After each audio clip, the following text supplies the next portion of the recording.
जब तुझसे न सुलझे तेरे उलझे हुए धंधे, भगवान के इंसाफ पे सब छोड़ दे तू बंदे। वो खुद ही तेरी मुश्किल को आसान करेगा, जो तू नहीं कर पाया वो भगवान करेगा। बहुत बहुत नमस्कार। पहले ही बोल दूं, किसी से टक्कर लेने नहीं आया। बोर्ड का एग्जाम नज़दीक है, इसलिए सिलेबस कवर करने आया। ठीक है, हम क्लास टेंथ इकोनॉमिक्स का third chapter money and credit देख रहे थे। इससे पहले हमने 8 पार्ट कवर कर चुके, इससे पहले हम 8 पार्ट कवर कर चुके। आज हमारा 9th पार्ट। कौन सा पार्ट है जी? 9th part. ठीक है, पहले पार्ट में हमने देखा था बार्टर सिस्टम और उसके लिमिटेशंस।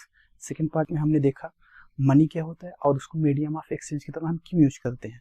थर्ड पार्ट हमने देखा मनी और उससे रिलेटेड टर्मिनोलॉजी, जैसे क्या होता है, करेंसी क्या होती है, डिपॉजिट विद बैंक क्या होते हैं, डिमांड डिपॉजिट क्या होती है, करेंसी क्या होती है, चेक क्या होता है। ठीक है, फिर हमने क्या देखा, लोन एक्टिविटीज ऑफ बैंक, बरोवर क्या होता है, डिपॉजिटर क्या होता है, सोर्स ऑफ इनकम क्या होती है बैंक की। ठीक है, फिर हमने पार्ट 5 में हमने क्या देखा था, टर्म्स ऑफ क्रेडिट क्या होता है। ठीक है, टर्म्स ऑफ क्रेडिट के अंदर क्या क्या आता है, जैसे डॉक्यूमेंटेशन क्या होता है, इंटरेस्ट रेट क्या होता है, मेथड ऑफ रीपेमेंट क्या होता है और कोलेटरल क्या होता है। ठीक है, फिर 6 पार्ट में हमने देखा क्रेडिट क्या होता है, सिचुएशंस ऑफ क्रेडिट क्या होती है। फिर हमने क्या देखे, एडवांटेज और डिसएडवांटेज। फिर हम 7th पार्ट में क्या देखे, आरबीआई। क्या देखे, आरबीआई और वो कैसे बैंक को रेगुलेट करता है और ये नेसेसरी क्यों है। ठीक है, फिर 8th पार्ट में हमने देखा फॉर्मल सोर्स ऑफ क्रेडिट और इनफॉर्मल सोर्स ऑफ क्रेडिट। क्या देखा, फॉर्मल सोर्स ऑफ क्रेडिट और informal source of credit. Formal source of credit के अपने एडवांटेज है और डिसएडवांटेज किसके हैं, इनफॉर्मल सोर्स ऑफ क्रेडिट के। ठीक है ना। और 9th पार्ट में आज हमको क्या देखना है, कि फॉर्मल सोर्स ऑफ क्रेडिट क्यों एक्सपेंड करें, why do we expand formal source of credit in India. ठीक है ना, तो यही पार्ट 9th है हमारा और आज ये हमारा क्वेश्चन है। ठीक है, why do we need expand formal source of credit in India and also tell how we expand it. कह रहा है कि कैसे हम एक्सपेंड करें इसको, formal source of credit of formal source of credit को, और कैसे एक्सपेंड करें, क्या जरूरत है फॉर्मल सोर्स ऑफ क्रेडिट को एक्सपेंड करने की और कैसे एक्सपेंड करें। तो पहले हम देखते हैं, तो we need to expand formal source of credit in India because of following reason. ठीक है ना, पहले हम देख देते हैं कि क्या जरूरत है। पहला देखते हैं इसमें, पहला point, source of credit in rural house hold in 2019 graph 1। NCERT के ग्राफ है। ठीक है, ये कह रहा है कि मतलब लोग उधारी कहाँ कहाँ से लेते हैं, गाँव में। ठीक है ना, 2019 का ग्राफ है। सबसे ज्यादा लोग कहाँ से उधारी लेते हैं, कमर्शियल बैंक से 51%। सेकंड नंबर पे कहाँ से लेते हैं, मनी लेंडर से। ठीक है, ये इनफॉर्मल सोर्स में आता है। कोऑपरेटिव बैंक एंड सोसाइटी से 10%, फ्रेंड एंड रिलेटिव से 7% और formal agency 5%, informal agency 3%, landlord से 1%। अब आते हैं हम शहर की तरफ। ठीक है ना, source of credit in urban house hold, graph 2। ये एनसीईआरटी ग्राफ 2 है। ये पहले गाँव को बता रहा है कहाँ कहाँ से लोग उधारी लेते हैं, क्रेडिट लेते हैं, और ये शहर का बता रहा है। ठीक ना, कि शहर में कुछ लोग गरीब होते हैं मेरी तरह। ठीक ना, जैसे ये हो गया पुअर हाउस होल्ड, जैसे इनफॉर्मल सेक्टर और फॉर्मल सेक्टर। फॉर्मल सेक्टर से जो पुअर हाउस होल्ड होते हैं, जो गरीब लोग होते हैं शहर में, वो ज्यादा लोन कहाँ से लेते हैं, इनफॉर्मल सेक्टर 54%। और house hold with few asset, जिनके पास कुछ सामान है, घर है, ठीक है ना, गरीब जो थोड़ा कम गरीब है, ठीक है ना, शहर में, वो कहाँ से ज्यादातर लोन लेते हैं, 62% फॉर्मल सेक्टर से लेते हैं। और वेल ऑफ हाउस होल्ड, जिनके पास पर्याप्त धन है, ठीक है ना, वो कहाँ से ज्यादा लोन लेते हैं, 73% फॉर्मल सेक्टर से, 27% कहाँ से लेते हैं, इनफॉर्मल सेक्टर से। Rich house hold, ultra rich जो लोग होते हैं, ठीक है ना, वो लोग लोन कहाँ से लेते हैं, 83% फॉर्मल सेक्टर से लेते हैं और 17% इनफॉर्मल सेक्टर से लेते हैं।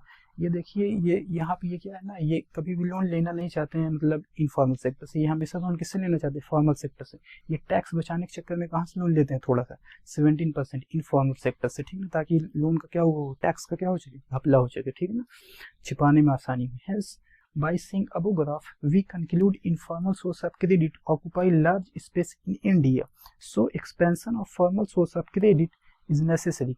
ये पॉइंट कह रहा है कि ये ग्राफ देखने के बाद हमें पता चल रहा है कि इनफॉर्मल सोर्स ऑफ क्रेडिट जो है इंडिया में बहुत ढेर सारा स्पेस ऑक्यूपाई करके रखा है, उसको हमको क्या करना है, कम। इसलिए हमको फॉर्मल सोर्स ऑफ क्रेडिट को क्या करना पड़ेगा, बढ़ाना पड़ेगा। कोई भी चीज़ आपको गंदगी है, अगर गंदगी साफ करनी है तो उसे साफ करने के लिए दूसरी सफाई बढ़ानी पड़ेगी। गंदगी ज़्यादा है, सफाई ज़्यादा करिए, गंदगी कम होती जाएगी। तो वैसे ही फॉर्मल सोर्स ऑफ क्रेडिट को आपको इनफॉर्मल कम करना है तो फॉर्मल क्या करिए, बढ़ाइए। इसीलिए यही नीड है कि फॉर्मल सोर्स ऑफ क्रेडिट क्यों करना है, बढ़ाना है। क्यों बढ़ाएं हम इसे, ठीक ना। तो to save people from the exploitation of informal sector. Informal sector में क्या होता है ना, लोगों को क्या होता है, एक्सप्लॉइटेशन होता है, शोषण होता है लोगों का, ठीक ना। एक बार किसी से उधारी ले लियो तो वो आपसे काम भी करा लेगा, आपको पैसे भी नहीं देगा जब तक आप उसके पैसे नहीं देंगे। यहाँ लोअर कास्ट का बहुत ज़्यादा एक्सप्लॉइटेशन हो जाता है। इसलिए हमको क्या करना चाहिए, फॉर्मल सोर्स ऑफ क्रेडिट को बढ़ाना चाहिए ताकि इनफॉर्मल सोर्स ऑफ क्रेडिट क्या हो, कम हो, ठीक है। सेकंड पॉइंट कह रहा है, third point, to save people from डेब्ट दैट। जो होता है ना इनफॉर्मल सोर्स ऑफ क्रेडिट में बहुत ज़्यादा इंटरेस्ट रेट हाई होता है। तो एक लोन को चुकाने के लिए दूसरा लोन लेता है, दूसरा को चुकाने के लिए तीसरा लेता है, तीसरा को चुकाने के लिए चौथा लेता है, चौथे को चुकाने पांचवा लेता है, ऐसे चुकाते चुकाते खत्म हो जाता है, ठीक है। इसी बोलते हैं डेब्ट टैप। तो इनफॉर्मल सोर्स ऑफ क्रेडिट डेब्ट टैप में फंसने के चांसेस बहुत ज़्यादा होते हैं, इनफॉर्मल में क्या होते हैं, कम होते हैं। तो टू सेव पीपल फ्रॉम डेब्ट टैप, अगर फॉर्मल सोर्स ऑफ क्रेडिट बढ़ा देंगे तो डेब्ट टैप से बचने के चांसेस क्या हो जाएंगे, बहुत ज़्यादा हो जाएंगे। तो save money of people by taking less interest rate compare to informal sector, ठीक ना। मतलब इससे क्या होगा ना, जैसे ही हम इनफॉर्मल सेक्टर में जो होता है इंटरेस्ट रेट हाई होता है तो चुकाने में काफ़ी पैसा चला जाता है, लेकिन फॉर्मल सोर्स ऑफ क्रेडिट में क्या होता है, इंटरेस्ट रेट कम होता है, इससे लोगों को क्या बचेगा, पैसा, और पैसा बचता है तो लोगों को क्या लगता है, अच्छा, क्या लगता है, ये अच्छा लगता है, ठीक है। फिफ्थ पॉइंट है, cheap and affordable credit is necessary for country development. अगर देखो देश का विकास करना है तो आपको सस्ते लोन प्रोवाइड कराने ही पड़ेंगे, ठीक ना, क्योंकि अपने पैसे लगाने क्या होता है, दुख होता है किसी को। अगर गवर्नमेंट भी साथ देती है और इंटरेस्ट रेट कम होता है, लोग एक्सपेंशन ज़्यादा चाहते हैं, बिजनेस एक्सपेंड करेंगे, अपना कार्य बढ़ाएंगे, ठीक ना, अपने वर्क फोर्स को क्या करेंगे, इंक्रीज करेंगे। अगर इंटरेस्ट रेट बहुत ज़्यादा होता है तो कोई भी काम करना नहीं चाहेगा, अपना पैसा बचा के बैठा रहेगा, ठीक ना।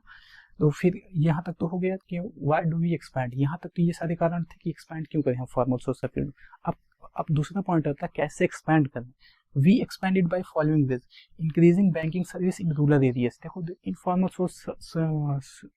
सेक्टर सोर्स ऑफ क्रेडिट गांव में ज़्यादा ऑक्यूपाई कर रखा है, शहर में कंपेरेटिवली कम है, ठीक है। इस ग्राफ से भी हमको पता चला था ना यहाँ पे।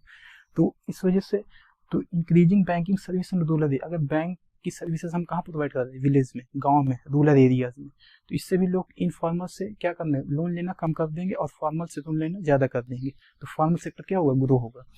बाय गिविंग फाइनेंशियल एजुकेशन, लोगों को जागरूक करें, फाइनेंशियल एजुकेशन से दें, ठीक ना, कि लोन इनफॉर्मल सेक्टर से लेने से क्या नुकसान है, फॉर्मल सेक्टर में लेने से क्या फ़ायदे हैं। फॉर्मल सेक्टर से लोन लेने से ये फ़ायदे होते हैं कि आपका एक डॉक्यूमेंटेशन तैयार होता है, ठीक ना, गवर्नमेंट के पास एक रिकॉर्ड होता है, बैंक के पास एक रिकॉर्ड होता है आपका, और अगली बार जब आप लोन लेने जाएंगे एक बार लेके तो आपको एक्सपेंशन उसका मिलेगा, जल्दी लोन अप्रूव हो जाएगा आपका। लेकिन इनफॉर्मल सेक्टर में आप कितनी बार भी लोन लीजिए आपको कोई वैल्यू नहीं रहती है उसका, क्योंकि डॉक्यूमेंट तैयार नहीं होता है, और तैयार भी होता है सही तरीके से नहीं होता है, ठीक है। तो इस वजह से बाय गिविंग फाइनेंशियल एजुकेशन, लोगों को फाइनेंशियल एजुकेशन देना चाहिए हमें, ठीक ना। नेक्स्ट पॉइंट आता है promoting self help group and cooperative. Self help group लोगों का समूह होता है, कई लोग मिलके पैसे चुकाने की जिम्मेदारी लेते हैं, आपस में मिलजुल के ये काम करते हैं, ठीक है। सेल्फ हेल्प ग्रुप एक दूसरे की मदद करते हैं, कोऑपरेटिव भी ऐसे ही होता है, ठीक ना।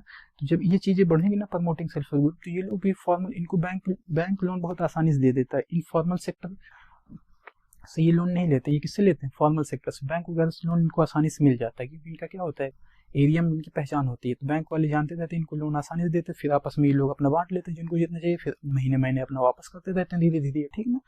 तो by this way credit become accessible and affordable and people move toward formal source of credit. इस तरीके से क्या होगा, लोग जागरूक हो जाएंगे और लोग इनफॉर्मल सेक्टर से लोन न लेके किधर से नहीं लगेंगे, फॉर्मल सेक्टर से लेने लगेंगे, ठीक है। फॉर्मल सेक्टर से लेने लगेंगे तो उनका फायदा होगा, अपना उनकी सिविल तैयार होगी, ठीक ना। तो फिर लोन लेने में उनको आसानी रहेगी और चुकाने में भी आसानी रहेगी, और एक्सप्लॉइटेशन भी उनका नहीं हो पाएगा, डेब्ट टैप में भी नहीं फंस पाएगी, उनका इंटरेस्ट रेट भी ज़्यादा नहीं जाएगा, तो पैसा ही पैसा बचेगा, जिसका पैसा बचता है उसको अच्छा लगता है, ठीक है।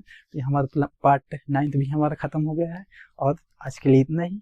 अब मिलेंगे हम नेक्स्ट पार्ट में, ठीक है, पार्ट नंबर 10, जिसमें हम क्या कवर करेंगे, कोऑपरेटिव, और फिर पार्ट नंबर 11 में क्या कवर करेंगे, SHG, सेल्फ हेल्प ग्रुप, ठीक है। उसके बाद हमारा ये चैप्टर क्या हो जाएगा, खत्म, ठीक है। तब तक के लिए बहुत बहुत नमस्कार, बाय बाय।